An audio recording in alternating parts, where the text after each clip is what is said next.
Would you stay at a seaside resort in Germany planned and constructed partially by Adolf Hitler? We'll talk about why some people say yes. What actually will go on in arbitration with Omarosa Manigault-Newman? The White House has taken it on. Change your life technology. Megan the Millennial will be with us for life-changing technology that helps millions of people across the world.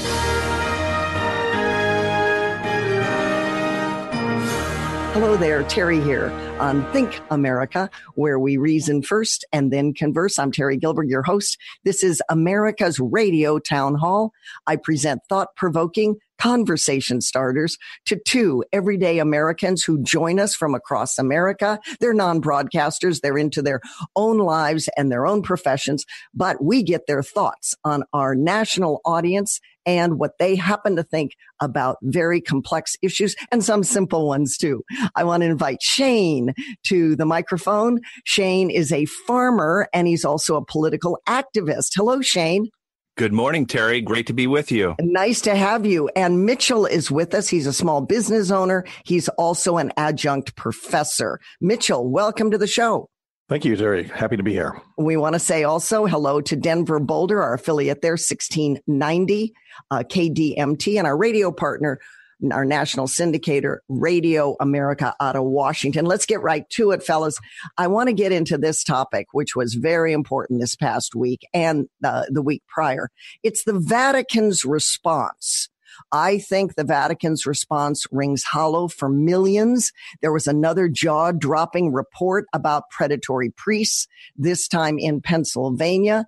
And then after we heard sort of the same old dirty details of what 301 named priests actually did over the last 70 years, we finally heard a papal response from a PR rep first, and then Pope Francis had a letter, but it was a little delayed for my taste anyway. I wanted to hear earlier, but essentially it was a mea culpa, mea maxima culpa.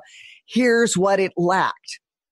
No directives from Rome about institutional change and reform. Now, maybe the church will never have that, but the PR release did kind of hint to a little bit of that. I kept waiting for Pope Francis to say something. The release essentially spoke to the Pope being on the victim's side, that this is systemic evil and it has to be rooted out. Some would say it's a cancer. But nonetheless, there was this also sense, and I've read it 4 times, of a good old boy network. So let me start first with you, Shane.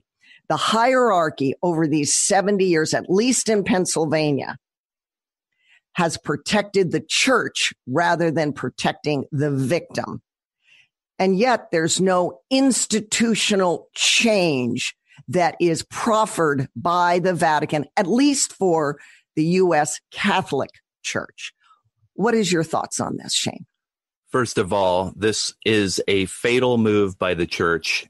It, as you mentioned in your lead-in, it is a cancer, and I would venture to say that it's probably a fatal cancer, a malignant cancer, because of the way the church has handled this.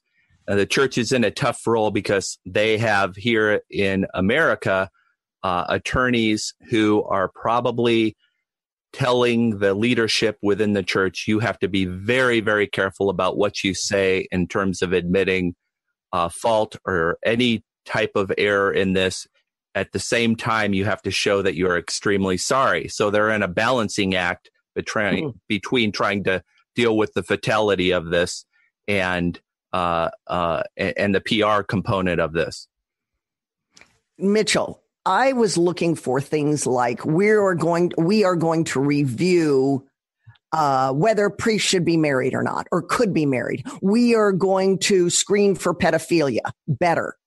We are going to better discern for the priesthood.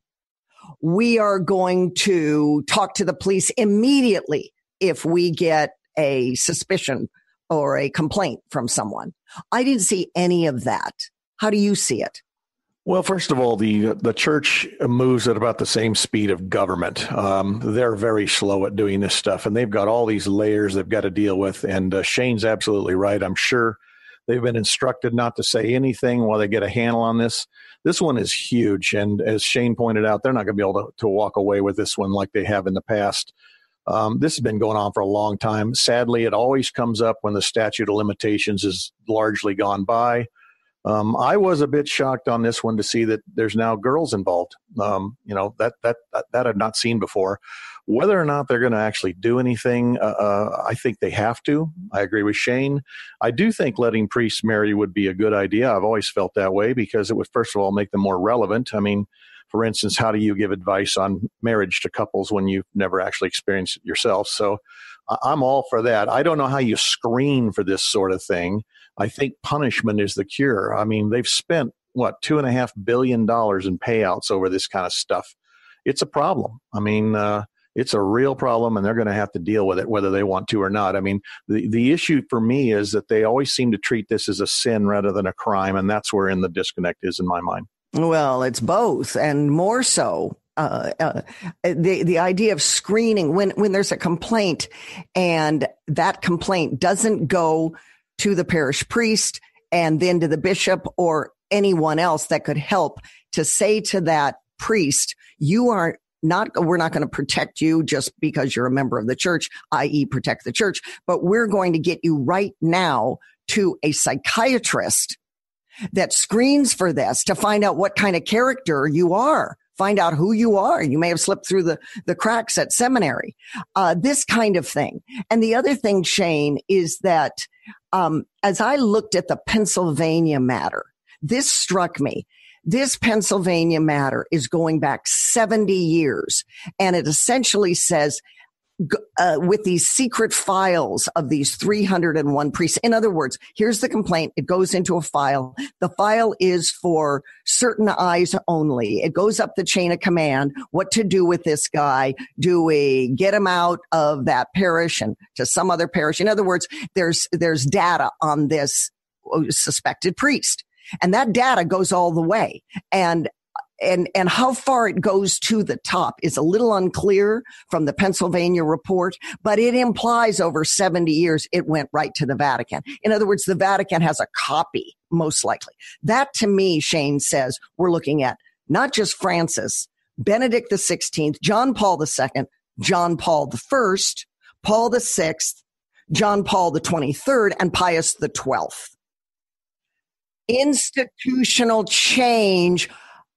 From 70 years, this has been going on. I'm not sure it's going to come, even though I wanted to see some in that report. Go ahead.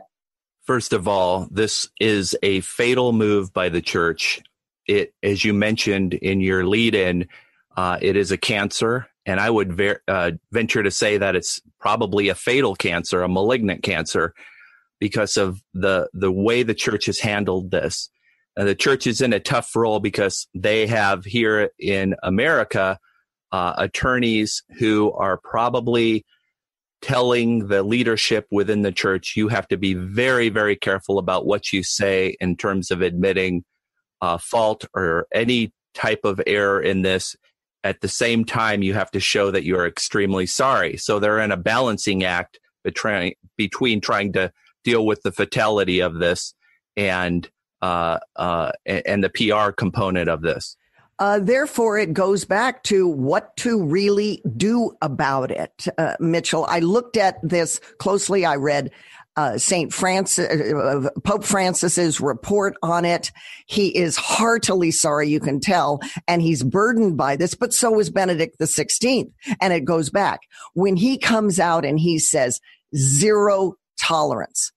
That sounds good. I don't know what that means. Do you? No, and I think a lot of people thought this socialist pope was going to do things different, and it looks to me like they're still doing the same old transfer them to a different parish every time there's a problem.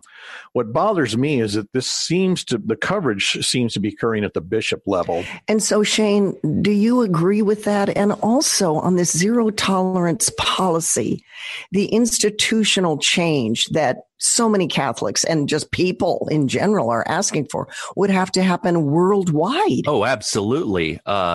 there should be a no tolerance policy in place, but as we've seen over the decades, if not centuries, that hasn't been abided by. And so this is a systematic cultural problem within the church. Now, if the church wants to correct it, in my opinion, I think the church needs to take a lesson from Scripture and the symbolism of Christ on the cross and express complete vulnerability about how they approach this problem and just lay it all out and say, we are going to do what Christ did on the cross. We are going to sacrifice ourselves to correct this problem and proceed from there. I don't see any other way they're going to get out of this other than complete vulnerability to their people. And since you mentioned Jesus Christ wasn't only 100% about mercy. He was also 100% about justice. And what I see with the Vatican's response, both from its PR agent and then from Pope Francis, is mercy, mercy, mercy.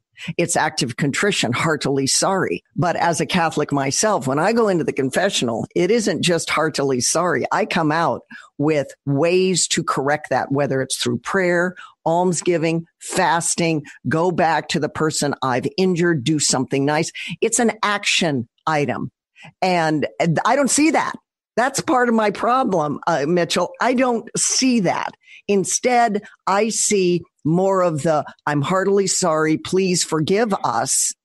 But I don't see action items. No, I don't either. And I think we're going to have to. But I also think this is going to take some time because this is a big one. This is an ongoing problem. And as has been pointed out before, this needs to go all the way up to the Vatican. So there's a lot of people to coordinate in this, but they're not going to be able to soft pedal this one. They're going to have to take some serious action. And as you pointed out, if they want to give counseling to these people, but the bottom line is punishment is what it's going to take. Once you see some people punished, other people are going to say, whoa, we got to change our plan. It's interesting that you say punishment because you know what could come, Mitchell? Another state doing a deep dive. Let's say it's the state of, Kansas. Let's say it's the state of, Wyoming. Let's say it's the state of Idaho, the way Pennsylvania did a very deep dive. And as such, that is more embarrassing. That is more pressure. I don't see it happening in spite of the heartily sorry from this Pope. And by the way, is Benedict going to Benedict the 16th going to grab a microphone and say, I too, as the head of this institution, heartily sorry? He has said it before, but it's important that he does it now with the Pennsylvania report. I think this could very much, gentlemen, be tip of the iceberg. And it is very heartily embarrassing to Catholics out there, myself included. Well, let's leave it there and talk about a creepy, or it might be a creepy to some folks, seaside resort in Germany that was constructed by Adolf Hitler, but now is, an Airbnb for some. Would you stay there when we return? You're listening to Think America, thinkamericaradio.com.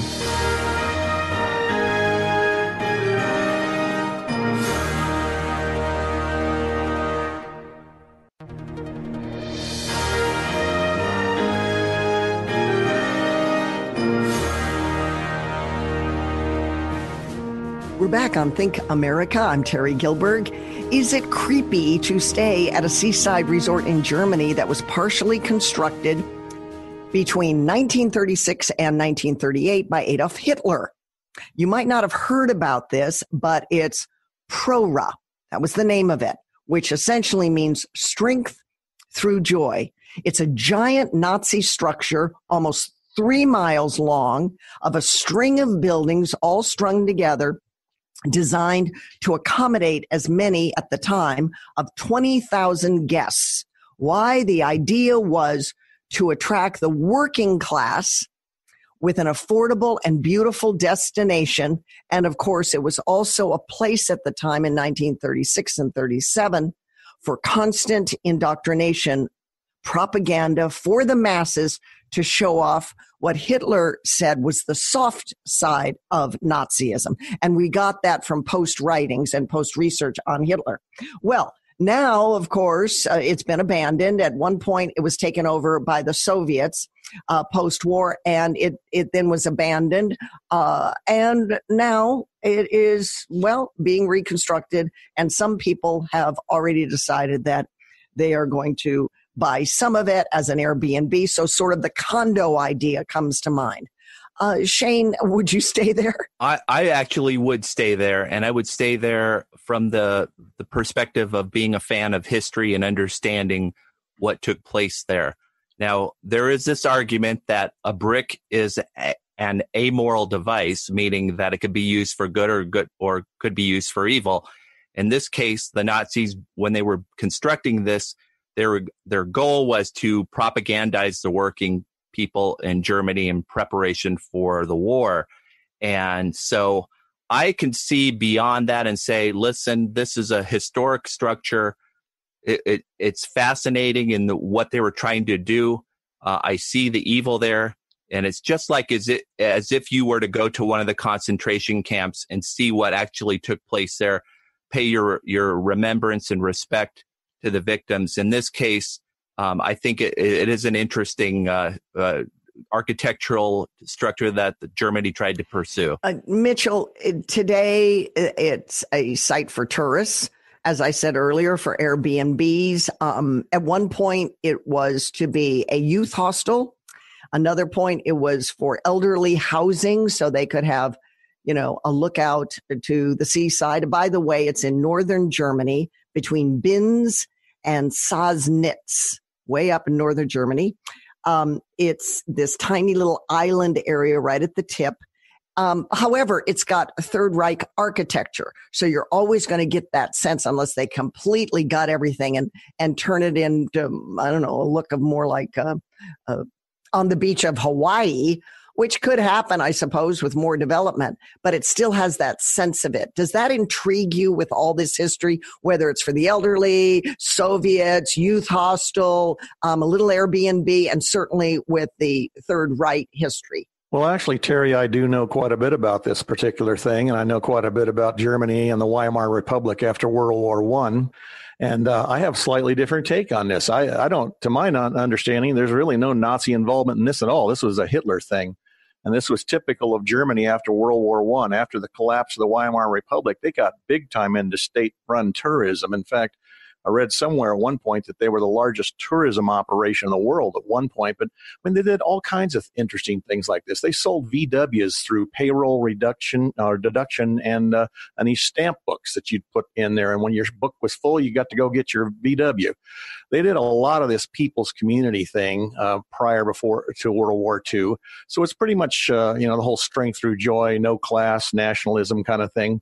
And this is classic of the big picture thing that Hitler always thought he had, and to build something this magnificent. I mean, I don't know about you, 20,000 people at any location is probably not where I want to vacation, but there are others, I suppose, that feel differently.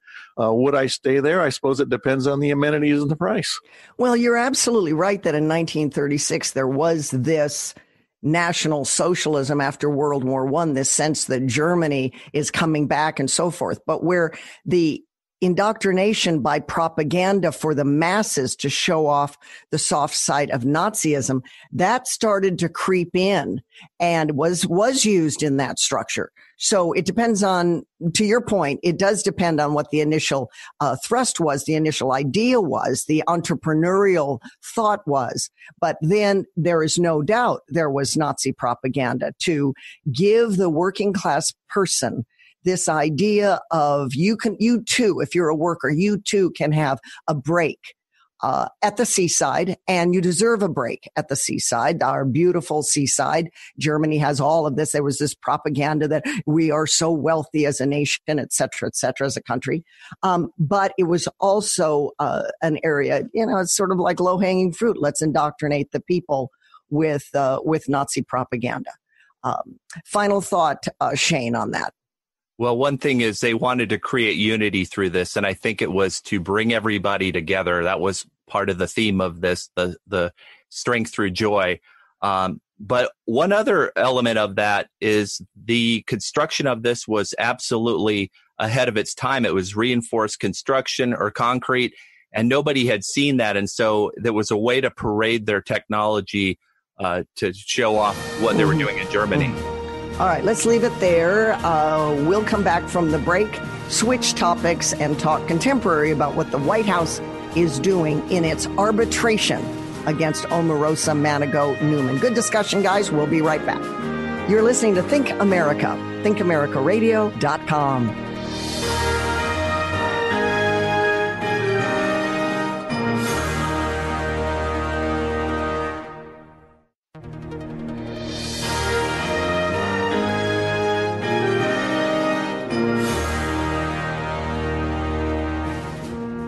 Welcome back to Think America. I want to turn our attention now to a very interesting development that has happened out of the White House. You've been hearing a lot about Omarosa Manigault Newman, the woman that used to work at the White House and that secretly taped recorded many conversations at the White House, including a conversation of when she was fired by John Kelly, having taken in her cell phone, presumably it was her cell phone, which she shouldn't have done, into the Situation Room. I've invited Quentin Brogdon to the air with Crane Lewis Brogdon. He is one of the 100 super lawyers of Texas to talk about the element of what actually goes on in arbitration. I noticed that the White House didn't say, we're going to sue you. We're going to sue you. They didn't. They filed appropriate papers for arbitration, Quentin. Take it from there. What happens now against her? Well, good afternoon, Terry. Nice to talk to you again. Omarosa wore two hats in this situation. She began as a campaign staffer, and that's when in 2016 she signed this agreement, this NDA, non-disclosure agreement, that contains an arbitration clause. Probably that would normally be enforceable if it was tailored and specific. For instance, if it just kept her from sharing campaign strategies and data. But this one, and we haven't seen the actual one, but we've seen some drafts, appears to be very broad enough that it may not be enforceable. The other complication is that she later, as time progressed, wore a second hat as White House staffer, where she didn't work for Trump or for his campaign. She worked for us, the people of the United States of America. And there are whistleblower laws and other First Amendment issues implicated there once you become an employee of the people that further complicate the issue. Now Trump his campaign specifically is trying to enforce the 2016 agreement she signed that says she has to arbitrate. Arbitrations are secret proceedings that we, the public, don't get to hear about. Unfortunately, they're becoming more and more commonplace. If you download an app on your phone or you use your credit card, probably unknowingly you have given up your right to the Seventh Amendment right in the Constitution to a jury trial, and you've agreed to an arbitration, a secret proceeding behind closed doors where you've agreed to be bound by what an arbitrator says is correct here. We don't know what her penalty would be for violating the arbitration agreement or the NDA, the non-disclosure agreement, but an early draft of the agreement that she signed had a penalty of $10 million. We don't know if that got reduced or some other penalty was inserted, but presumably there's some financial penalty involved here. And then let me stop you there, because that was a lot to absorb. With the personality that you've seen with Omarosa, to me, from what I have seen, and she's known Trump a long time, it seems like she doesn't care. She doesn't care that there may be 10 million associated. She doesn't care that there's a violation of rules and regs when she brings a cell phone into the Situation Room, which, by the way, is an SCIF for the audience. SCIF is a secure compartmental information facility. That is a big no-no. It doesn't matter to her that she is doing drip, drip, drip, drip of all these tapes. So I think, Quentin, she's a wild card. So no matter what you fine her for, she's going to try to make money on a book, being on the news. She's going to become a celebrity. And does it even matter is what I'm saying. She's such a wild card. She has no boundaries, no borders. She's sort of Trump-like that way. They just bust through it. I mean, where is the containment for her? Would she go to prison? Would she take us to that level? what actually happens if she says, well, to hell with you, go pound sand. I don't care. Well, if I had been advising Trump as his lawyer, I would have sat him down and tried to get from him what his goals are. If his goals are simply to vent anger and to try to get revenge, I would have cautioned him that by filing this, by handling this in the manner in which he's handled it, arguably, and I don't think there's much of an argument, candidly, he has caused more attention, not less, to focus on her. Did he want to prevent the book's release? If so, that was a futile goal because that ship has sailed. The book is out. Does he want to actually collect monetary penalties from her? That's very difficult to do from individuals. So I would have advised him, if that's your goal, probably that's not going to be feasible here. If he wants to deter others in the future, and that may be his goal here, his only perhaps legitimate goal, then he may succeed at that by showing others who will leave. You know, we've had a parade of people who've been there and then left, and we'll presumably have more in the future. Here's what will happen to you if you talk about secrets. There will be my lawyers descending upon you, and you will be tied up in proceedings, and you will have to hire your own lawyers. Maybe that's his goal. I don't know. As far as criminal penalties, it is a violation to record or share classified or sensitive information without the authorization to share it. Some with knowledge greater than I on these matters, former White House staffers have said it's not per se a criminal violation to record yourself being fired in the Situation Room. It certainly violates rules and regulations. And the question arises, why was this personnel meeting happening in the Situation Room to begin with? It's in a room, as I understand it, where there's an honor code. Cabinet secretaries and others set their phones down, and it's presumed you understand you're not supposed to record in the room. Well, that's why I think all roads are leading to some kind of criminal penalty, as in jail, as in prison. And yet I don't hear that in the news. I don't hear her having counsel. All I hear is this bombastic woman she reminds me of the Wicked Witch of the West Wing. I'll get you, my pretty, and that goes for your little dog too, with Trump and John Kelly. She's out for blood, but it doesn't seem to me criminal yet. And yet it seems all roads will lead to that. And by the way, Quentin, does this have anything to do, if she's got tape or anything, going back, not just to her firing, but going back with Trump, who knows how many years, that could lead to anything Mueller is looking at? Maybe Mueller wants to depose her because he's looking for anything on Trump, it appears. So my point is, it seems criminal. Do you agree? And does this road also lead to anything in the Mueller investigation? Well, as far as the easy one first, as far as leading to things in Mueller, it depends what her tapes are. And yes, certainly that's a potentiality.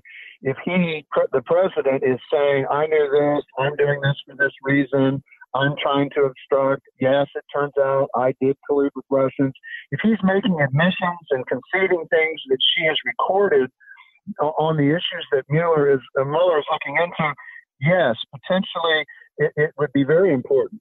As far as whether it's a crime, you have to look at all the federal statutes on recording or sharing classified data. We don't know that she has recorded or shared classified information. Her firing, at least arguably, is a personnel matter. It's not a classified matter. She certainly violated rules and regs by recording in the Situation Rule, but my prediction is that in and of itself will not lead to her being criminally prosecuted. The act of recording people, perhaps. In most states, including my home state of Texas, one of the parties to the conversation, to the recording, has to consent, but not both. And it depends. In some states, you have two who need to consent. So if she's consenting to the recording, but the other person isn't, is it possible that in some states or in some jurisdiction or under some statute, she has run afoul and perhaps even criminally run afoul of some rule or statute? That's possible. But at least in Texas and in many states, as long as only one person is consenting, it's not a violation of any criminal penalty or anything else.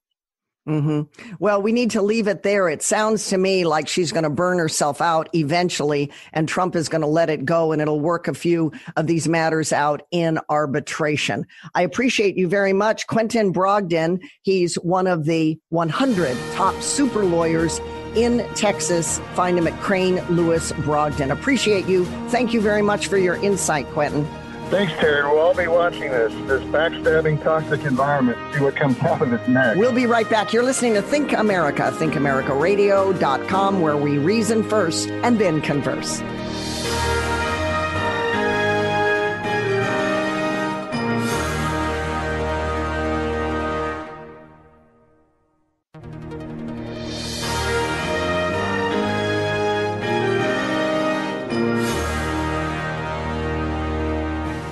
Back on to Think America. What'd you think of the interview, Shane? Well, I do think that, for one thing, whenever you go anywhere and you're a public official, you should probably assume that you're being recorded in this day and age because technology is readily available. But if I really want to look at what Omarosa is doing here, I think she's switching teams. I think that she's lost her Fox News audience and she's switched over to the MSNBC audience now, and she's using the whole theme of this is to save the republic, and I need to do this and get this out. But she's actually switched audiences from the Fox News crowd to the MSNBC crowd. Mm-hmm. So to be an activist, Mitchell, do you agree with that or not? I do. The first concern I have is how is it that a skiff does not have the ability to block technology that's recording? I mean, we did go to the moon. I'm sure we must be able to work that out. The second issue is this Omarosa thing. She's just a mess. I mean, when I began looking into her, she was part of the Al Gore thing when he was vice president, and she was a major problem then. I mean, she's been nothing but a problem her entire life, and she adds whole new meaning to the word self-absorbed. And I agree with Shane. She's I think this woman is the Village Bicycle. She will play for whatever team she has to play for. And I think there's no more money coming out of that end of the equation. So now she's working the next angle. I personally think what we ought to do, I'm not a big fan of the government stepping all over the flower garden, but I really do think that the government ought to come in with the biggest pair of shoes they got and just walk all over this woman and keep her wrapped around the axle on this whole recording thing and just basically extinguish what little fire she's got left. And if they do that, she will, because believe me, I've seen them in action. When they decide to come after you, it's a full-time job dealing with that. And that's the only way you're going to get rid of her. Otherwise, she's going to pop up like a gopher repeatedly, and we're just going to have this problem over and over and over again with her. She is, in my mind, certifiable. That is why I thought, she will burn herself out, or there will be criminal action. Let's move on, guys. There is a cap now on the number of new for-hire vehicles, FHV, for-hire vehicles in New York City. Earlier in August, the city council stopped the Taxi and Limousine Commission from approving any more licenses for 1 year. And of course, it has hit Uber and Lyft particularly. It's also a way, in my mind, of trying to save New York City cabs. In other words, there's too many out there. Now, the city officials and advocates accuse all of the app hail cars like Lyft of slowing traffic down to a crawl and crippling the traditional taxi business.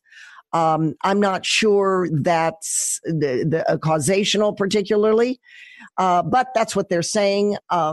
And now the taxi and e-hail drivers are thrilled with the aspect of everything is stopped in terms of application for 1 year. How do you see it, Shane? First of all, this is a great example of when government gets involved in trying to regulate and serve special interests, provide rent seekers what they want, and basically muck up the entire micro economy that they have in New York City.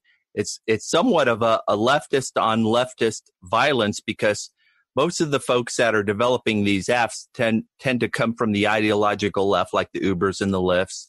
And then you have the government, who is part of the good old boys club of the, supporting the taxi drivers and the politicians in New York City. And they're trying to look out for them. And it's completely messed up their economy in terms of trying to bring efficiency and to help consumers get the best deal. I just think they've opened up this can of worms, and it's creating a huge economic mess in New York City when it comes to transportation. Mitchell, you have a minute for your thoughts on this. Well, I think it's the classic union maneuver to protect the taxi union. A lot of people collect money from the taxi industry, and clearly they're not collecting it from the Uber and Lyft crowd. I understand these medallions cost millions of dollars that these guys have tied up on these cabs, but it seems to me a little confusing. On the one hand, they got crumbling mass transit, so you'd think they'd need more of these cars. And I understand 70,000 more cars around picking people up can be a problem, but they've also got an exception to this. In certain areas, if the congestion is worse, they'll allow them to come back. So, I mean, what is it? What's the real end goal? I think the end goal is to unionize Uber and Lyft drivers in New York City. Oh, well, there's a thought. Okay. We'll send that right to City Council, Mitchell, and see how they treat that. Very good. A good, robust conversation. We'll be back with Megan the Millennial to hear what she has to say about this. She's a libertarian and an attorney. I'm sure she'll have an angle. I'm Terry Gilbert. You're listening to Think America, Reason First, and then Converse. Be right back.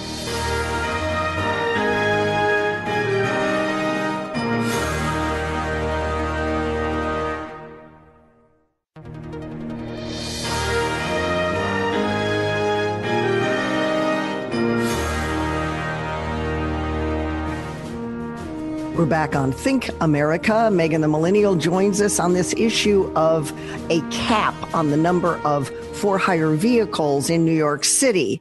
Apparently, for the next year, the City Council in New York has said, okay, there's a lot of competition between Uber and Lyft and, of course, the regular yellow cab in New York. We're going to put a halt on all of this. In other words, the application until they can figure it all out. Uber is saying, well, that part's good because they want to blossom in New York City with their business, Lyft as well, and the traditional taxi business as well. How do you see it, Megan? Well, again, crony capitalism, Terry, at its finest. There's absolutely no question here that this is simply the government being lobbied, and also the lobbyists being able to successfully convince these people that they're without these regulations that we would have chaos on the streets. I mean, how can we do this without the massive amount of regulations? And the fact is that eventually we get to the point to where the free market starts to regulate itself. If there's too much traffic on the street, Terry, then the people respond. They start taking more public transportation, which is actually probably more of an issue here than the New York legislature would like to address. They have a failing infrastructure in that capacity.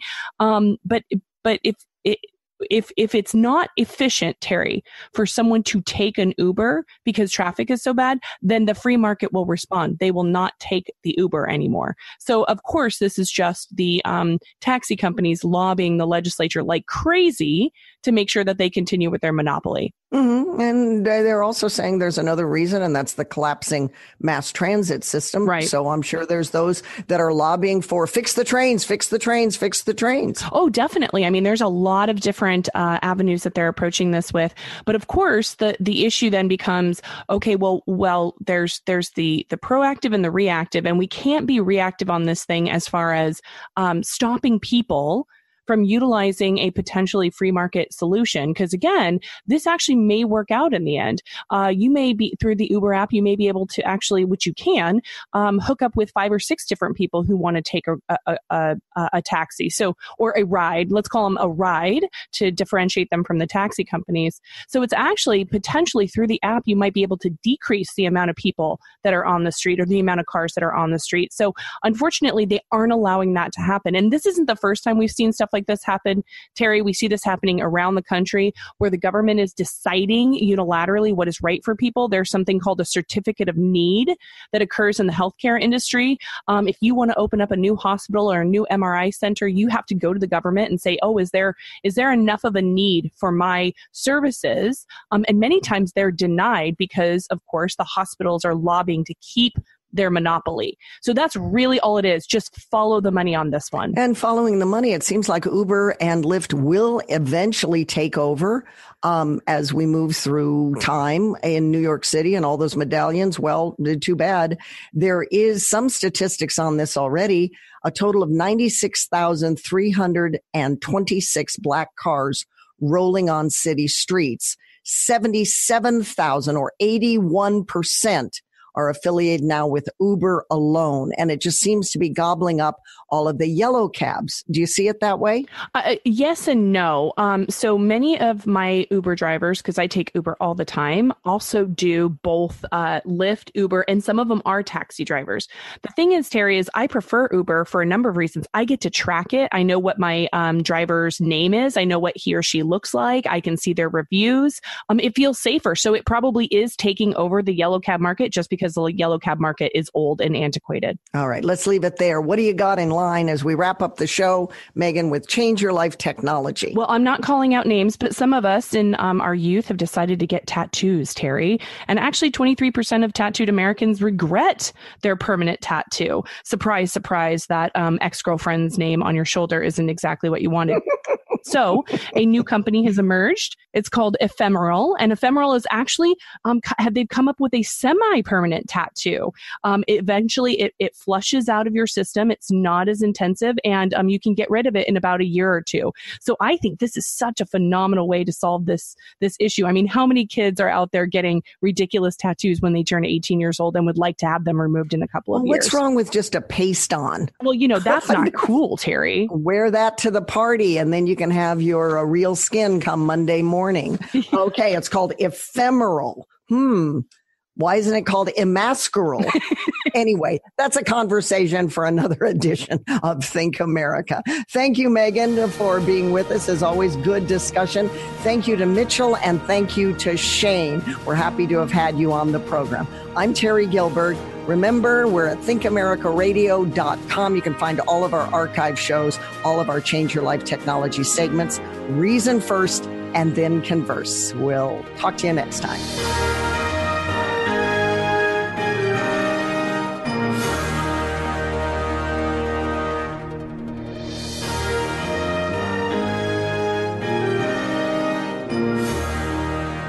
It's backpack time for millions of school-aged children, but parents may be loading them down with spinal problems. We'll talk about it. The cycle of childhood domestic violence. Yes, you may be surprised to learn, but it is a cycle. Plus, is there a market for self-driving cars?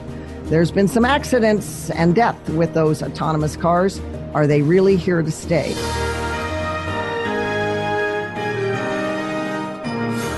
Hello there, Terry here on Think America, where we reason first and then converse. I'm Terry Gilbert, your host. This is America's Radio Town Hall, another edition wherein I invite two everyday Americans to the microphone, joining us from around the land to talk about thought-provoking conversation starters. I want to welcome Shane. He is a farmer and a political activist. Hello, Shane. How you doing, Terry? Good to be with you.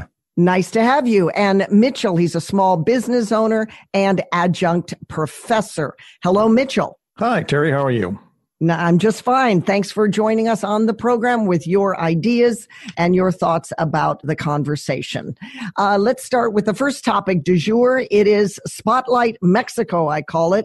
Why, guys, is there never or very little public discussion about Mexico taking care of her own? We don't hear a lot of that in America. Why isn't the Mexican government held responsible for a healthy and sustainable economy? At least that would be the goal. Let's hear about that. We don't hear about that. We don't hear how Mexico has great natural resources, oil, massive shale gas deposits, silver, copper, forests for lumber, its climate, and soil is conducive for great agriculture. It has beaches galore. Why don't we hear more about its great geographic location and how this adds to the wealth of the country? We don't hear a lot about that. In fact, recently, we hear about Mexico's current president urging fellow Mexicans, fellow citizens during a recent campaign to leave their towns and find a life in the United States. Mitchell, this has gone way too far. Why can't Mexico take care of Mexico instead of encouraging its citizens to come into the United States, thus encouraging for many illegal immigration? Well, I agree with your point. I don't think it's that easy for them to do. They got quite a few challenges. First of all, a lot of people would still say it's a third world country. I read somewhere the average IQ is around 68. They have a drug trade that's stronger than the government, as near as I can tell. And I don't really see any great leaders of tremendous vision other than possibly Carlos Slim. I mean, right now, that $30 billion in remittances that apparently they transfer from our economy to theirs is their largest foreign exchange. I mean, it exceeds both oil and tourism. I mean, that's why Obrador wants them to do more of it. Shane, why don't we hear more about how great Mexico is and its natural resources and so forth? Even good government leaders, not that they all are, and less about just go up north. Just let our poor and our wanting become illegal immigrants so the United States takes care. Well, we don't hear enough about it. And part of the problem is because, and it's not really our problem, it's because America is such a great and generous country. We have this amazing welfare system in their eyes, and layer that on top of the political leaders who seem to just continue this resentment against America. And it's been that way for decades, if not centuries, that they've felt that way. So why would they not send them or urge them or encourage them to come to America to basically poach off of our welfare system? Because they can't get their act together. And that seems to be the problem. As Mitchell pointed out, they basically are a developing country. They have tremendous mineral resources. They have tremendous farming capacity, but they don't use it. And I think a lot of that is because their government is just not interested in bringing the country up to speed to a first world nation like America. Well, you're a farmer. You know about natural resources. Certainly, you know about food that comes out of the ground. You undoubtedly know a bit about oil and gas deposits and even silver and copper. They have tremendous forests. They have perfect climate for great agriculture, something you know about, Shane. It's got beaches. It's got the climate alone. So you've got all of this wealth, and yet you got corrupt throughout the years, a lot of corrupt politicians. When are we going to see the people taking over to get rid of, to use a contemporary term, the swamp in Mexico? Corrupt politicians that push them down, that do not allow them to have free voice, and that they want to wander, because people migrate when they're looking for the grass being greener. And to your point, Shane, Mexico has been dependent on the United States. They receive, just a little factoid I looked up, a massive sum of $30 billion from its citizens living in the United States. That is a tremendous amount of money from the United States. It's sort of like we're too nice, continuing to be too nice, so therefore take advantage of it all the more, even up to those corrupt leaders, Shane. And you're right. We are too nice, and President Trump has basically understood that from the very beginning, and he's tapped that nerve in the American people to say, listen, it's time that we put our foot down, we secure the border, we build a wall, we stop this nonsense of trade, the surplus, the remittances, all of that. It needs to be addressed. Now, I don't know what it's going to take in Mexico. Does it mean we have to get rid of the corruption? Do we have to send?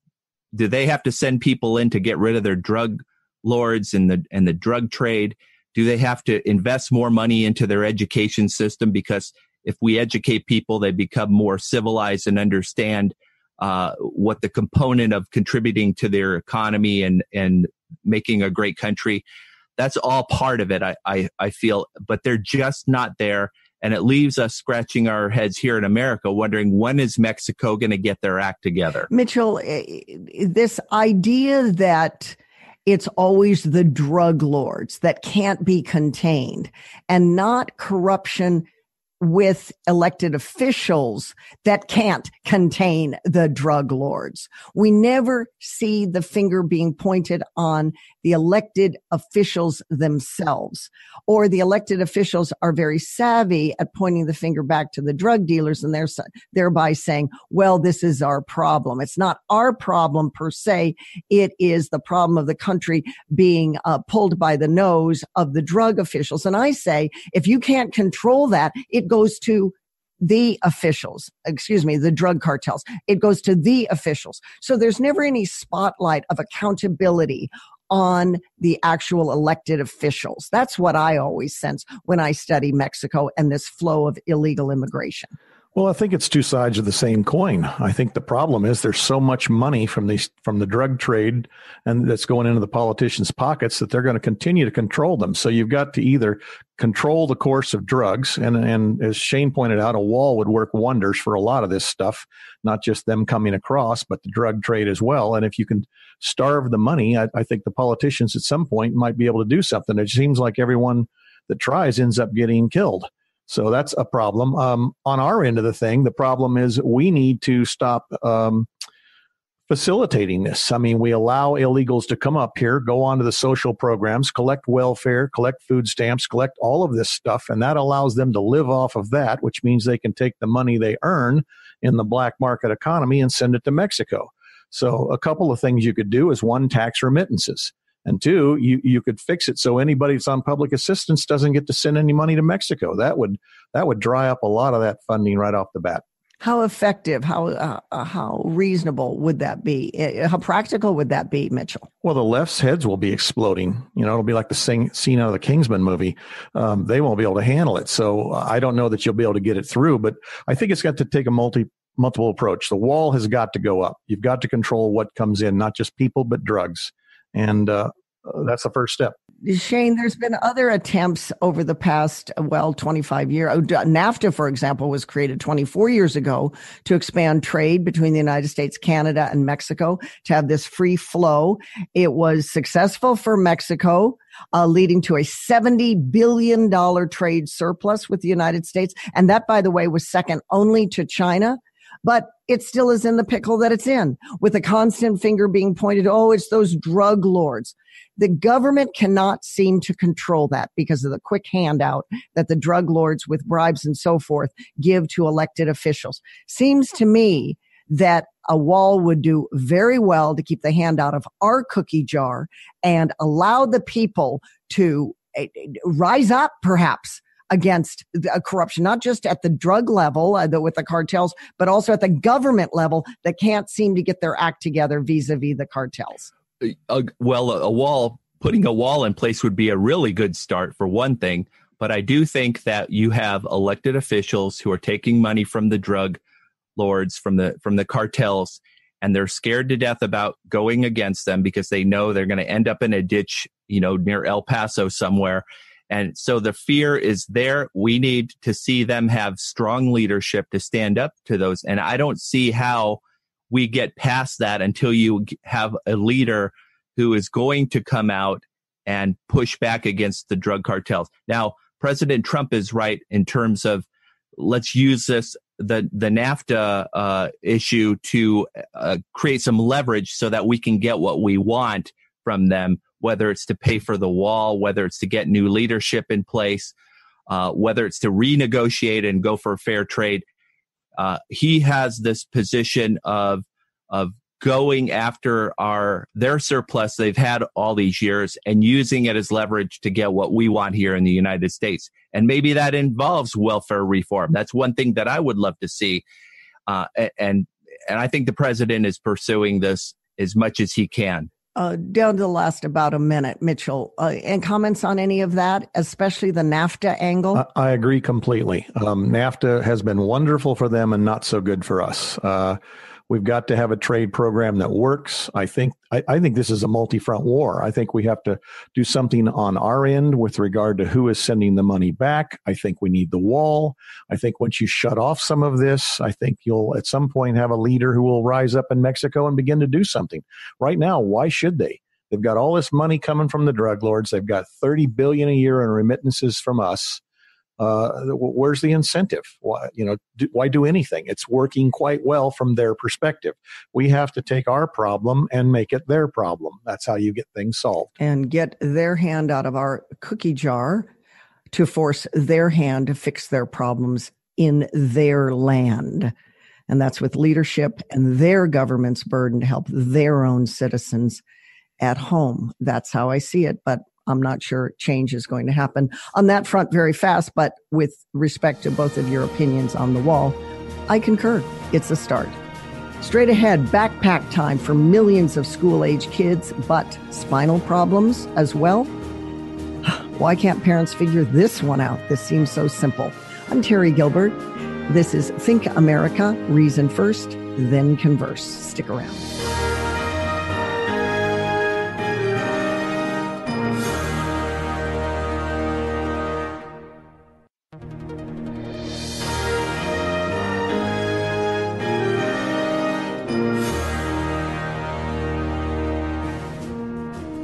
We're back on Think America, Reason First, Then Converse. Welcome to the program. If you're just joining us, it's backpack time for millions of school-age kids because, well, it's back to school time. And as parents and teachers load up their kids' backpacks, they may be loading them once again, loading them down with spinal problems. Why in the world do parents and teachers still fill up backpacks with heavy books, laptops, sporting equipment, with these kids that seem to be bent over as they get in the bus, bent over as they come home, getting off the bus? It seems insane. Why in the world are they so loaded down, Mitchell? Well, I carried one in college, and I think I knew then it was bad for your back. In the case of young people, I think it's far worse. They're still in development stage. I mean, you could end up having some damage that's permanent. So I do see it as a problem. I've seen people recommend that you use your locker. I think that could work in grade school and maybe high school. It certainly doesn't work in college because you're, running across campus from building to building. But what I think surprises me is I thought we were converting most of these textbooks to digital versions that you could run on a tablet. Me too. And if that's the case, why are we dragging these heavy textbooks around? I mean, I have mixed emotions about the whole digital version to iPad because it's got its own set of problems in terms of people editing things that perhaps don't need to be edited. I've encountered that myself with versions I've bought. And 2 years later, I was like, where's the chapter on this that used to be in there?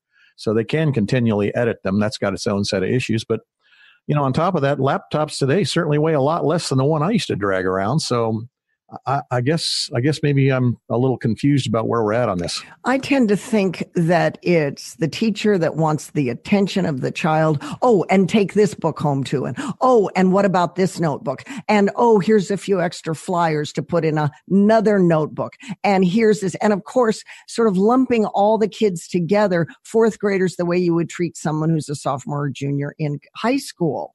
And then the coach says, oh, yes, but those ice skates, take those home and clean them up and sharpen them for the ice rink on Saturday when we're all of a sudden the kid is kind of considered the property, Shane, of that coach or that teacher or the assistant.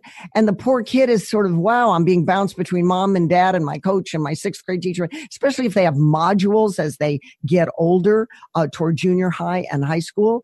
And I don't understand why the skates and the hockey equipment and the football helmets and all that don't go into a locker.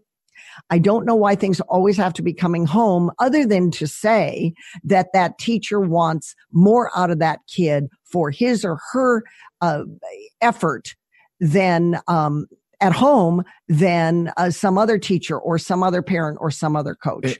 Listen, there's a number of factors at play here. Number one, I kind of blame the textbook industrial complex for some of this problem, because it's about pushing textbooks out. And it's like, if you don't print a textbook, you don't make any money. That's one factor. Another factor is schools are seeing themselves in this competition for who can get the best grades, who can graduate the most kids with scholarships to Ivy League colleges. And so it's become competitive. You have to have every latest Pulitzer Prize winning book in your English class in order to understand what's going on. But I would also say, listen, one of the other problems that has not been mentioned here is that we have our younger kids carrying cell phones. And so they are developing what's called text neck, meaning they're always looking down. Their posture is out of place, looking down at whether it's an iPad, whether it's a cell phone. That's also adding to the problem of also having all this weight on their back. And neck problems as well. And every psychologist that I ever talked to say, we got a problem. Every year we got a problem. Every year we got a problem. I see all the kids lumped into one from fourth grade up until senior in high school. I see a lot of kids with their heads down, just like you said, Shane. I see a lot of kids schlepping, Mitchell. They're just schlepping back and forth. And they've got so much coming at them. The brain can't multitask that well. Whatever is in that algebra textbook needs to be maybe on a one sheet so they can do the task at home because they're already tired from basketball practice. We're down to a few minutes here. Mitchell, I'll give you the last word on this. You know, Terry, if we could get them to take all those activist flyers out of their backpack, those weigh quite a bit, you know. Paper's heavy. Oh, I hope you're right. I hope it's a lot of sports equipment, because my observation is we don't have physical education in a lot of schools. And maybe if we did, or people exercise, that might help as well. But yes, I agree with Shane on this whole constantly looking down. I mean, I've seen them almost walk into traffic. We have got this problem where everybody's so connected to their device, they just can't let go. And I think it's not only not healthy, but I think that students need to do something that doesn't involve a pad or a keyboard at all times.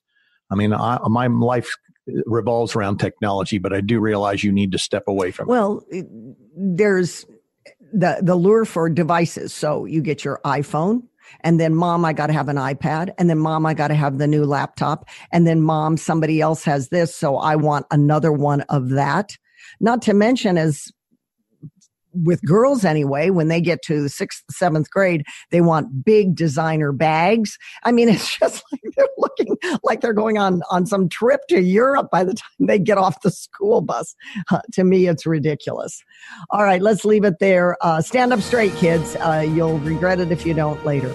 Straight ahead, Dr. Linda Olson. She's a clinical psychologist joining us from Atlanta on the cycle of childhood domestic violence. And indeed, it is a cycle she knows firsthand in her own life. I'm Terry Gilbert. Find us at thinkamericaradio.com.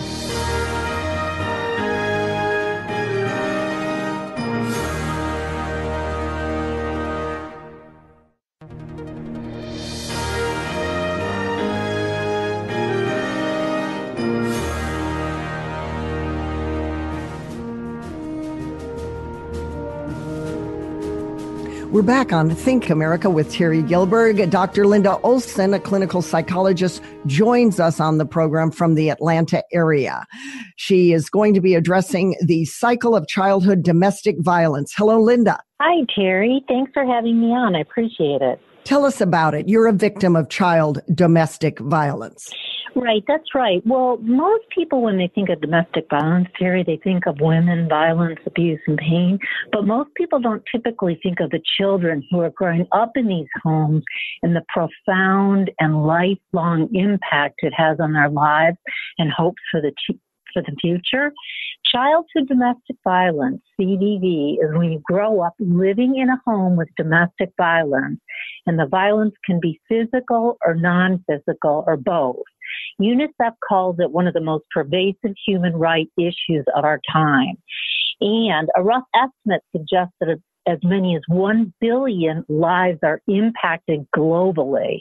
Okay, that's 275 million children around the world are currently impacted by CDV. An estimated 15 million children in the U.S. alone experience CDV. and 40 million adult Americans grew up in homes like these. That's 1 in 7. Now, this happened in your own house, as I read your bio, something about your sisters as well. Are they victims? Were they victims of domestic violence at home? And what happened? Tell us a little bit about your history. Yes, unfortunately, like millions of others, that I witnessed as a girl led to me to be in a domestically violent relationship and replicated this destructive pattern. In fact, Terry, research has found that growing up in a household affected by CDV is the single most biggest predictor that an individual will find herself or himself in an abusive relationship later on in life. And unfortunately, I lost 2 sisters. I lost my sister, Annie, who was stalked and killed by an ex-boyfriend in a domestic violent relationship. And I lost my other sister, Mary, who grew up with CDV in and out of abusive relationships and died homeless. So I know firsthand the impact that this completely unaddressed and unrecognized childhood adversity has on children and the lifelong impact it has. I'm very sorry for your loss, Linda. Thank you. Let me try to capsulize it to the extent that I have studied it. Tell me where I'm going off or there's more to add. It seems to me that the categories include 1 or more lost to domestic violence, as in suicide, 1 or more lost to domestic violence, as in incarceration. The violence can be homicide, and the violence can also be verbal, as in taking it out on the children in the homes. Is there more to that list, or does that pretty much capsulize it? That pretty much captures it. You're talking about the ACE study and the childhood adversities. But I think most importantly, I want to stress that when children grow up like this, they're 6 times more likely to commit suicide, 50 times more likely to abuse drugs and alcohol, and 74 times more likely to commit a violent crime. But most importantly, and this is the point I really, really want to make, because awareness, 80% of change is about awareness.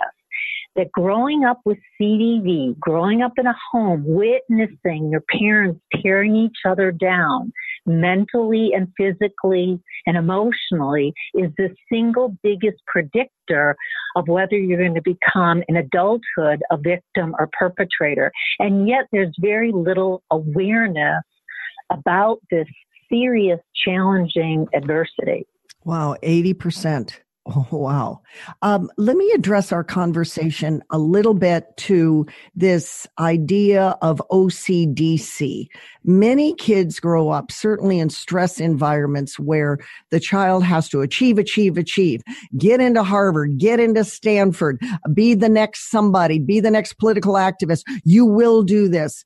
Or on the other spectrum, the child is completely abandoned and with no attention. But in terms of your website, which I was looking at, the OCD, the child that is just growing up with a lot of nerves and starts to kind of mentally cycle in his or her head. Did I achieve this? Did I lock the front door? Did I turn the candles off? Is the stove still on? They develop this nervous repeat in the head that they're not good enough, or they didn't finish a task, or they're going to be late, et cetera, et cetera. But there isn't any particular outward violence in the home. It's just that they're just stressed because they have to be all things to all people. Would that fall under the task that your office has in breaking the cycle of violence, domestic violence as well, because they have parents that are overachievers themselves and the child has to live up to that? Yes. And just to reiterate, CDV is when there's the verbal, emotional, or mental violence between the parents. So a child is tremendously impacted whether or not they're ever hit. There's such a misconception because people will say, well, the child wasn't hit, therefore they must not be impacted. And that is completely not true. What we know now, it has the same impact growing up with a developing brain that PTSD has on victims of soldiers. So you're absolutely right. What happens is that rumination, it's the growing up in constant fear and anxiety can exacerbate and precipitate the OCD, which is the constant fear of uncertainty, and manifests itself in a number of ways. Most people think of the OCD in just one category. It actually manifests itself in a number of areas. And it's a very serious anxiety disorder. The reason why I bring that up is that's what I see with many, many, many young people. And I don't know if there's been a rise in all of this. I'm not a psychologist. I'm not a sociologist, but I see that the demand from parents that children will overachieve, be the best on the basketball team, be Olympians, and by the way, get into Yale, and by the way, get the job on Wall Street, and the parents themselves or the caregivers don't think they're doing anything wrong. They think this is good parenting because they look at the alternative, a lot of the, I don't know, there's a kid, he's just, he's in junior high, he's starting to smoke dope, he's going to be a loser in life, etc. So my kid, by God, and they crank it up at home, creating on the other spectrum, these nervous Nellies. And I see a lot of that. I don't see as much violence in the home, thank goodness. In my line of work, I just don't see it, but I do see this high achieving. Well, you're absolutely right. That kind of perfectionistic, unrealistic expectations internalizes the belief in a child that I never am going to be good enough. I can never do enough. And of course, as we know, those internalized beliefs are set by the time a child is 6.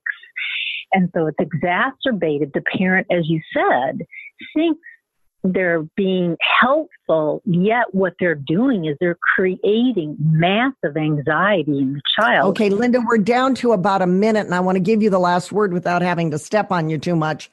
And please give your website as well so we don't go over. So anxiety and depression is so pervasive amongst the young people, and to a large degree is because of the lack of awareness of CVV. Again, it's not just the physical violence, it's the emotional and mental, which can include the narcissism. You have to be who I want you to be versus be who you are.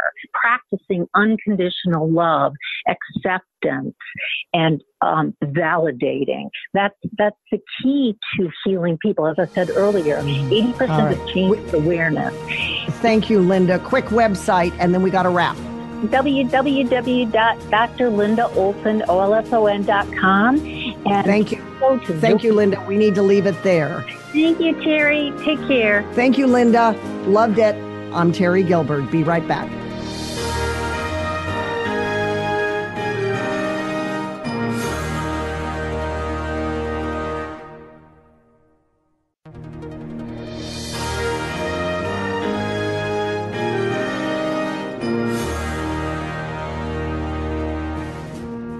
We're back on Think America. You can find Dr. Linda Olson in Atlanta. I was very intrigued with some of her comments on nervous disorder and anxiety and depression, not just domestic violence where children become victims of homicide or of assault and this kind of thing. But when you're yelling, when the standard is so high, when my kid is going to be all things to all people, that also falls under this cycle of domestic violence, Shane.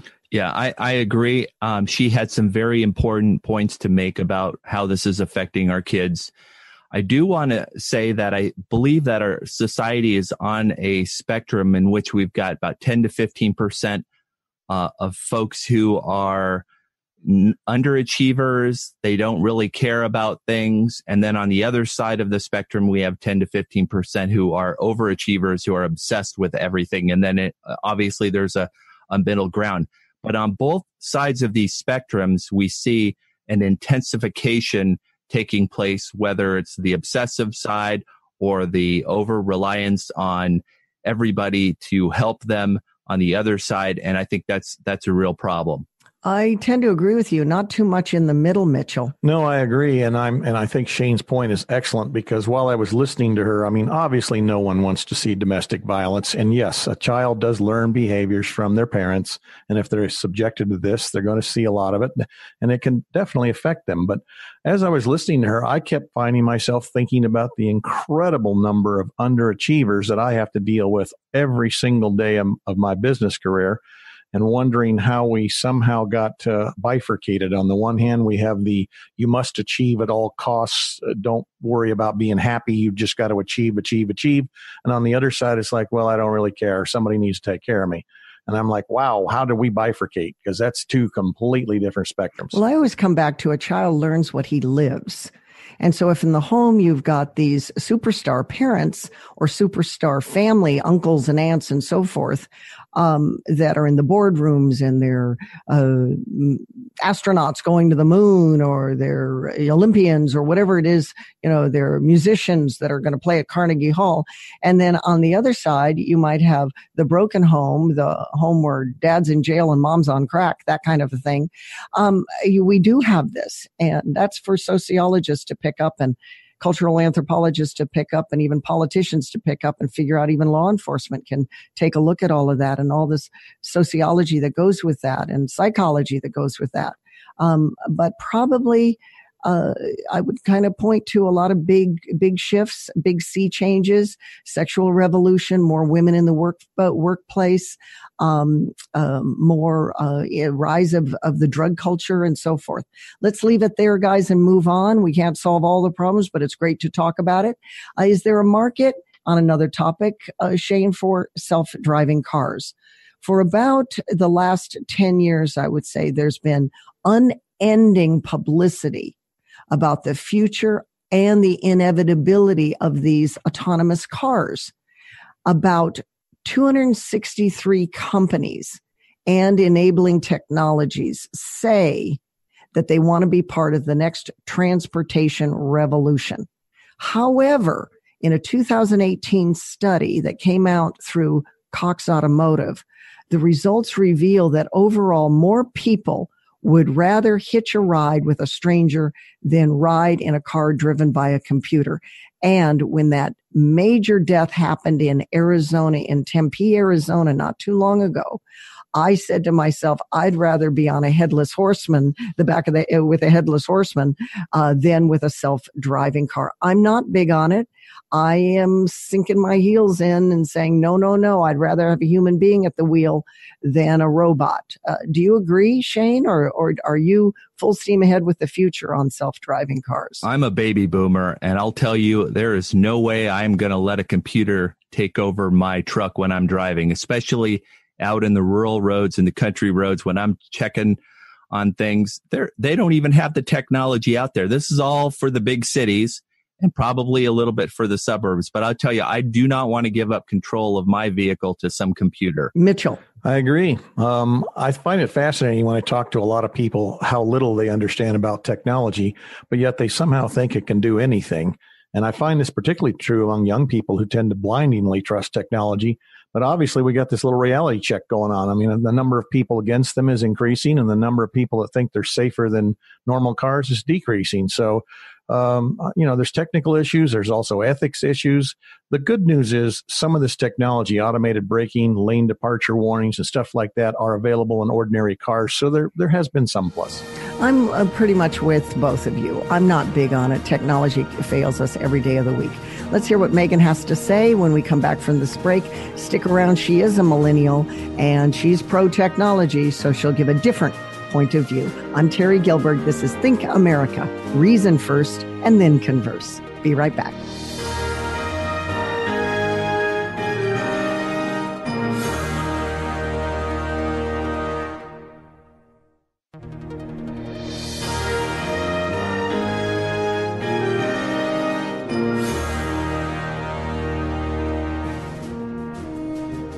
Megan the Millennial joins us in this segment. We've been talking about whether or not there really is a market for self-driving cars.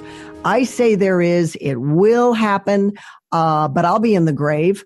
I'm not big on self-driving cars. And as I said in the other segment, I'd rather be on a horse with a headless horseman than in some of these self-driving cars, Megan. You probably see it differently. Yeah. I mean, I'm really comfortable with technology. I own a web-based virtual law firm. I use Uber a lot. I use a lot of automated systems. But I still, quite honestly, I can empathize with your feelings. It's really, really difficult to get into a car that's not on a track, right? Like in a subway or a train, and just kind of trust that the technology is going to work, especially since we've had some accidents and some issues.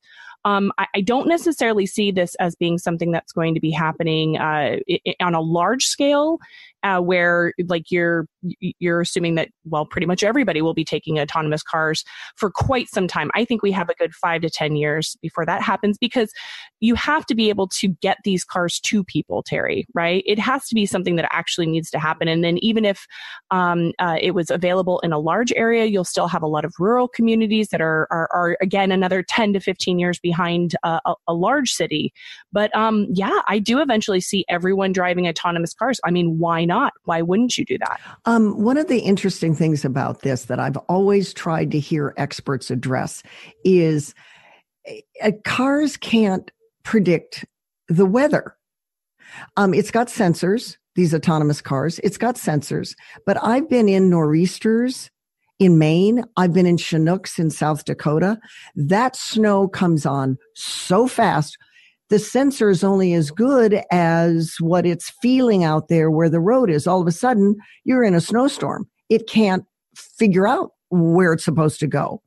So do you anticipate the autonomous car industry predicting Mother Nature when it turns on a dime? I don't see it predicting weather, although, we're pretty close to being able to determine when a storm is at least approaching, even now. But I do see it as them focusing more on enhancing that technology where it can respond appropriately to a storm. So right now, that's really not going to be much of an issue, because generally in an autonomous car, you're still going to have an active licensed driver who's sitting in the driver's seat who can take over. But in the future, when, I can see people never even receiving their driver's license, never even learning how to drive eventually with autonomous cars. They're going to have to get to the point to where the technology within the vehicle can respond appropriately. And that's another hurdle to them having something available in the next 5 years. That's why I'm saying we're pretty far out on this one. I see a lot of autonomous cars approaching consumers and that's something that's very sexy for a consumer to purchase. But I don't see it being something that we all are using in the very, very near future. Mitchell was making a comment at the break before you came on the mic, Megan, that there's software right now being examined and being authored that actually being written that actually anticipates accidents. And if there's less death with hitting a bicyclist in China than there is hitting with 5 people in another car, then that bicyclist is going to die. And what do you do with that versus what do you do with killing 5 people in another autonomous car? So there's ethical issues. They're trying to work through these accident scenarios. But how you do that is a tough call. That's a heavy lift. Yeah, as an attorney, this is where a lot of attorneys come into play along with technology experts. This is what we're working on, the ethics component. All right. Speaking of technology, wrap up the show with Change Your Life technology that helps millions of people for the better in their lives. Well, I know you've heard of RoboCop, Terry, but have you heard of Robo-Birds? These are birds that are actually acting as kind of like a scarecrow in some of the fields and some of these agricultural environments where these birds can actually take out a ton of crop and a ton of product. So what they're using now is they're using a robo scarecrow that goes out and actually it will shoot a laser beam across the field. Now, of course, we're all worried. What's that going to do to the birds? Don't worry. They're investigating that in Purdue right now. They're trying to figure out, okay, well, will we have a problem with the birds' retinas, right? Because that's the issue that we're always worried about with these lasers that are being shot out. But basically what happens is it's like waving a stick in the bird's face. They're saying, we are not welcome here. This is uncomfortable. And so we're eventually going to leave. So they're hoping this would be better than, a 12-gauge shotgun. Change your life technology. That's an interesting one, Megan. Thank you for that. We need to wrap there. You can find all of these segments at thinkamericaradio.com, as well as our past archive shows. Megan, always great to have you on the program. To Shane and to Mitchell, thank you for joining us. To all of our affiliates, thank you for listening. And to our radio partner, Radio America, which syndicates this show nationally, we appreciate you as well. I'm Terry Gelberg. Think America, reason first, and then converse.